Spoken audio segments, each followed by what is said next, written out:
नमस्कार, आवाज मीडियाच्या बातमीपत्रात आपले स्वागत। मी सीमा काळे। जे पाहिले तेच दाखवणार या ध्येयाने चालू घडामोडींचा आढावा घेण्यासाठी पाहूयात आजच्या हेडलाईन्स। सांगली मिरज कुपवाड महानगरपालिका 2018 ही 2019 ची रंगीत तालीम असून ही महापालिका कोणता पक्ष ताब्यात घेणार हे समजणार आहे।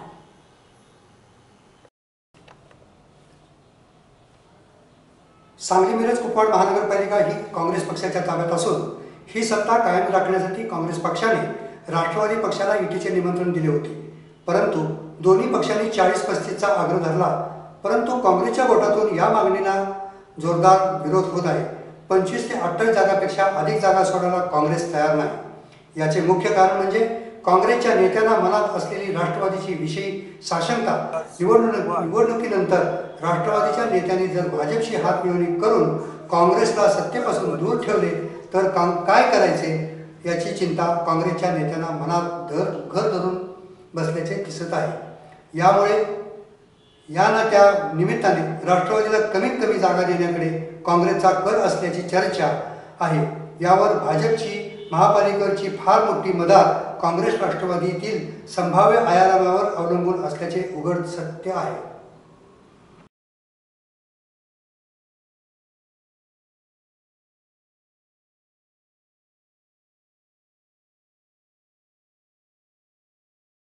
कारण योजना असतात पण तुम्ही खिशातले पैसे वापरा।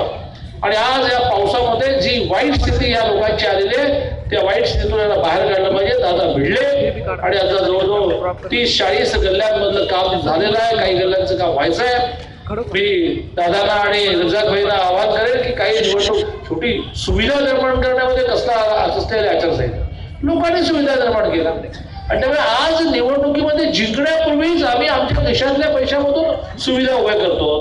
उद्या सांगली मिरज कुपवाड महानगरपालिका जर भारतीय जनता पार्टीच्या ताब्यात आली तर केंद्रामध्ये मोदींचं सरकार आहे, राज्यामध्ये देवेंद्र फडणवीसांचं सरकार आहे, देशामध्ये 22 राज्यामध्ये भारतीय जनता पार्टी सत्ता आहे। तर सांगली मिरज महानगरपालिका सत्ता आली तर विकास आपल्याला खूप उत्तम करता येईल आणि म्हणून मी आपल्या सगळ्यांना आवाहन करेन की भारतीय जनता पार्टीच्या मागे उभा राहा। आपण मतदान करणार आहात कारण शेवटी तुम्ही इथे पावसात येऊन बसायचं तर मतदान करणार। तुम्ही चांगल्या स्थितीने भारतीय जनता पार्टीच्या उमेदवाराला विजयी करा।